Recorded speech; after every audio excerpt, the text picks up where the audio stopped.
You may not know Pain as well as you think you do. I certainly didn't, but today you will, because I'm going to dive deep into his story, dispel some common misconceptions, and I'm going to use his words to do it, because his words are far greater than mine.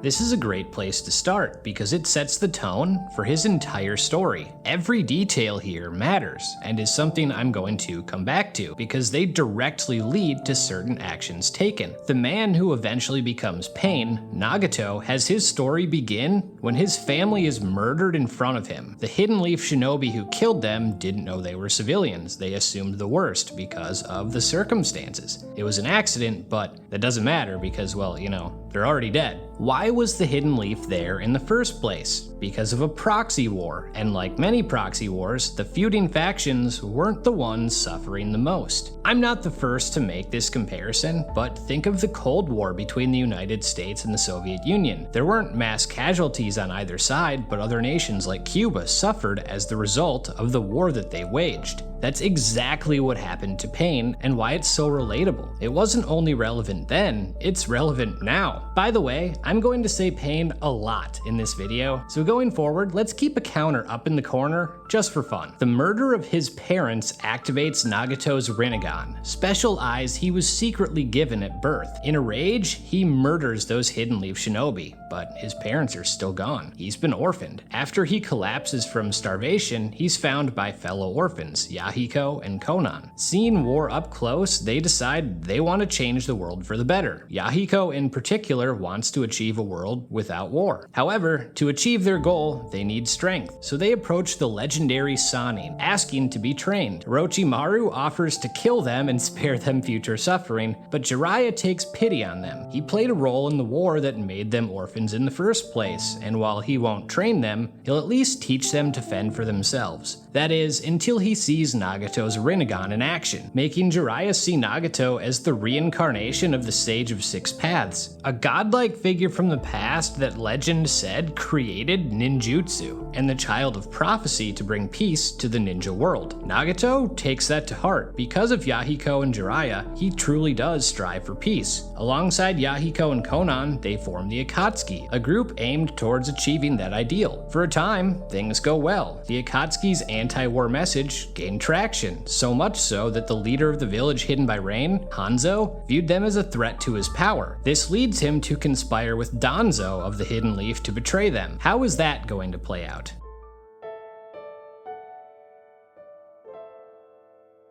Due to our somehow unrelated duo of Hanzo and Danzo, their betrayal leads to Konan's capture. They toss Nagato a dagger and say, if you kill Yahiko, the head of your movement, we'll let her go. Oh yeah, I'm sure these guys currently betraying them will keep their word this time. To spare Nagato the guilt of having to choose between his only two friends, Yahiko impales himself with that dagger, leading to his death. Nagato loses it, and despite immense damage to his body, particularly his legs, his Rinnegan activates and slaughters Hanzo's men, though the disgraceful duo managed to escape. This is the single most important event for Nagato becoming Pain and shaping his worldview. All he and the Akatsuki wanted was peace, and because their hippie movement was too powerful, it threatened the power of Hanzo, and he decided he needed to cut them down. That insecurity that leads to hate is built in everyone, and thus, lasting peace is not possible. This vulnerable state Pain is in is ripe for the picking for Obito, who slides right into those DMs and wastes no time manipulating Pain. Ironically, much like Madara manipulated Obito, hurt people, as they say. Pain comes up with a new goal for achieving peace. He reforms the Akatsuki as a group of mercenaries, all while still using Yahiko as the face of the movement by controlling his corpse. He kills Hanzo, a man he once respected,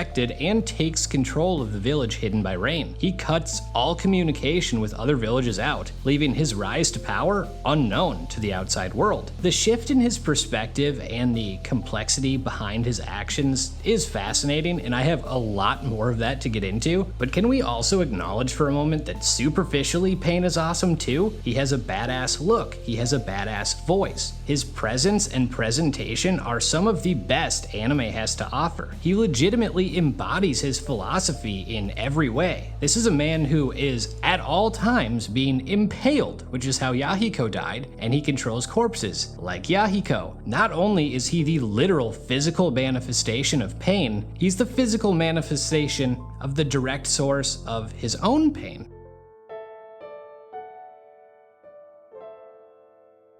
To me, this quote perfectly ties into his reunion and fight with Jiraiya, because even though he had to go through prior pain, he would view his time with Jiraiya as being an ignorant, innocent child, and only after the passing of Yahiko did he grow up and become a real person, who even then transcended to the status of God. Who doesn't love a good God complex? In fact, that's one of the things that makes him so compelling. No one knows anything about him. He sees everything. He knows everything. He can revive the dead and control them. Some of his abilities include mind reading, summoning kaiju, ninjutsu absorption, soul stealing, revival, and absolute control of gravity. With that bag, of course he feels godlike. Even the names of his attacks do. The way answers get sprinkled in for all of this over time is handled so well and truly makes him feel larger than life. From the moment Jiraiya arrives in the village hidden by rain, all he's trying to do is figure out what the hell is going on. He's stunned to learn that Hanzo, a man who defeated the Sannin, is dead and has been for some time. Isn't there supposed to be a civil war going on? Nah dog, that ended years ago.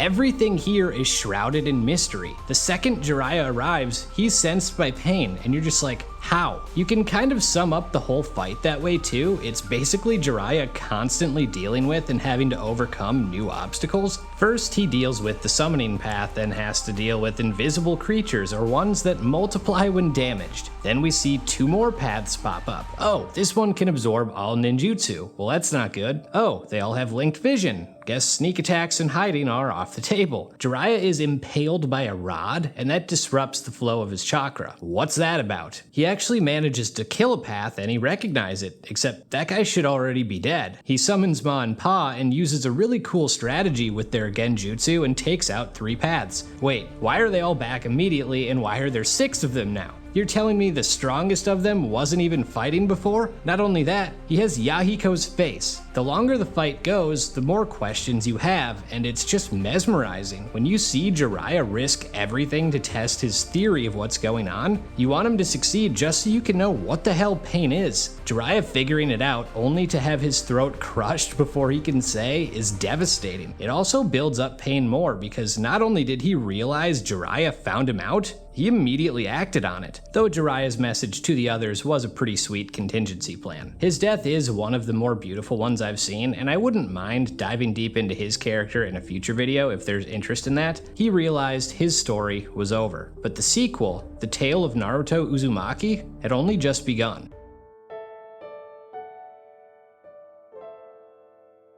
To put it simply, this encapsulates his entire encounter with the Hidden Leaf Village. It begins with trying to peel away the mystery that is pain. The Hidden Leaf is legitimately conducting experiments on the Black Rods and diving deep into a civilian's psyche to try and learn anything they can. All of this plays into an underrated element of the Pain character. He's smart, and we see that. We don't need that constantly reinforced by having others tell us. As they are trying their best to learn about him, he shows up in the Hidden Leaf. He uses the summoning path to enter the village, making them think only one intruder has arrived, only for them to summon the other 5 paths in Konan. As soon as the others are summoned, they scatter and waste no time attacking the village. These attacks cause catastrophic damage and countless injuries, which brings chaos and spreads the response of the Hidden Leaf thin. One event after another, we see how monstrous of a threat he is. He kills Kakashi, he steals Shizune, and many others' souls. When one of the paths is caught and tortured, they feel nothing, taunt the torturer about real pain, and then kick that guy's ass. Little side note, him being here in the first place shows that while Pain comes off as a godlike figure, being in the Hidden Leaf shows that he's incredibly petty. He didn't need to personally come to extract info on the Ninetales. He didn't need to 9/11 the village. He wanted to. Who was responsible for the death of his family again? The Hidden Leaf. When he finds out Naruto isn't there, he could have left. Instead, Tsunade's arrogance and refusal to listen pisses him off so much that he decides to destroy everything.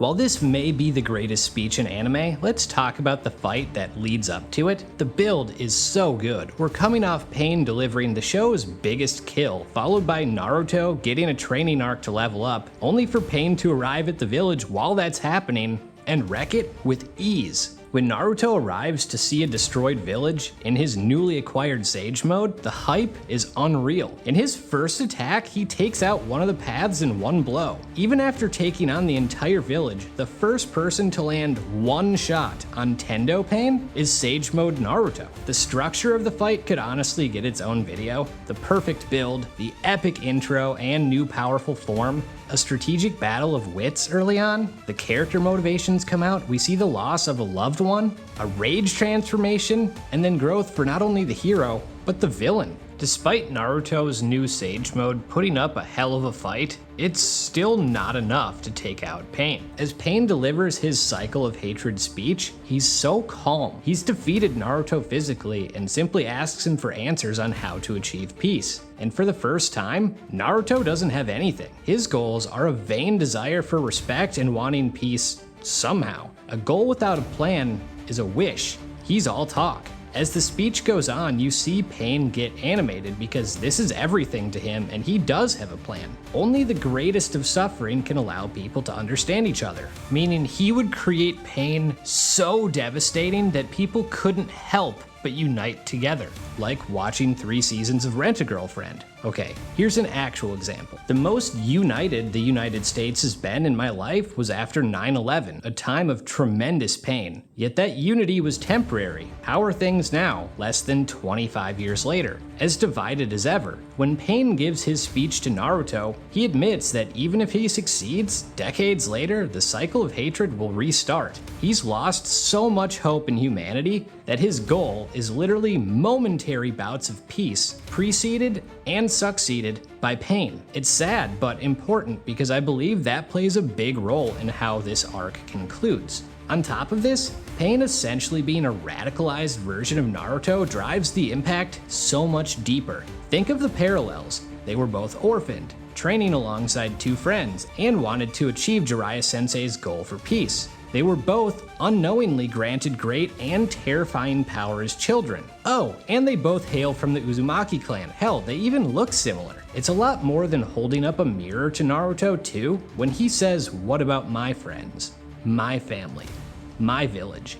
He's talking about a village ravaged by proxy wars, a family that, like Naruto's, is dead. And he's saying these words through the mouth of his dead friend's corpse. He's not just on equal footing with Naruto, his pain legitimately is greater. Remember when I called Pain petty? When he appears to kill Hinata after she's confessed her love for him, immediately following that up by relating it to his family being killed by the Hidden Leaf, was petty as hell. Regardless, he's now made his point, and when Naruto loses control and allows the Nine Tails to take over, he has now completely lost to Pain. First he lost physically, and now he's lost philosophically. He's literally proving Pain's point. If you call vengeance justice, it will only breed further vengeance, and Naruto is out for vengeance, making the moment with Minato so valuable to both Naruto and Pain. Minato's faith in him to find an answer to achieve peace, even though he doesn't have it in himself, is exactly what Naruto needs to move forward. Remember, Pain has killed his master, his sensei, the Elder Toad, his village leader, his love interest, and destroyed his village. Feeling hatred is more than justified. When Naruto reverts back from the Nine Tails form, I've seen people say Pain becomes dumb.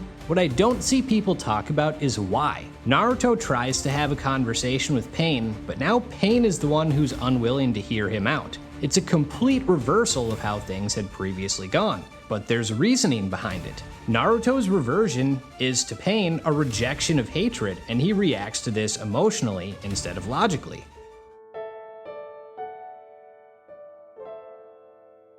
This whole time, Pain has believed Naruto to be naively hopeful like he once was, but assumes once confronted with true pain, he'll break. Well, true pain came, but Naruto is still here and he wants to talk. I think all this time, that's all Pain was looking for, someone to listen, and Naruto was the first. Pain believed that real communication had to come through collective pain, and even then, that it was only fleeting. Naruto here is proof there's another way, potentially one less temporary. This realization is what changes Pain's mind. To stop the cycle of hatred, there has to be someone willing to break it. That's why Pain chooses to sacrifice himself and restore all the damage he's done. He's breaking the cycle. Like many others who said this was a cop-out, this bugged me for a long time because it undid everything Pain did. But that was the point. Undoing what he did was his way of ending the cycle. When I say you don't know Pain, I didn't know Pain either. I probably still don't. Not fully. Others have said this means he has weak convictions, and to that I can only ask, how? In the end, Pain and Naruto both got what they wanted. Naruto has earned the village's respect he's so deeply yearned for, as well as a step towards peace. For Pain, showing someone true pain did make them grow up, and he found someone he believed could truly achieve peace. Going back to the Child of Prophecy, you could make the argument it was either one of them, because they both brought great change upon each other. This really would have been a perfect conclusion to the series. Not to say there isn't a bunch of great stuff after, there is. But the ending we received wasn't to the level this would have been. With that, I'm out.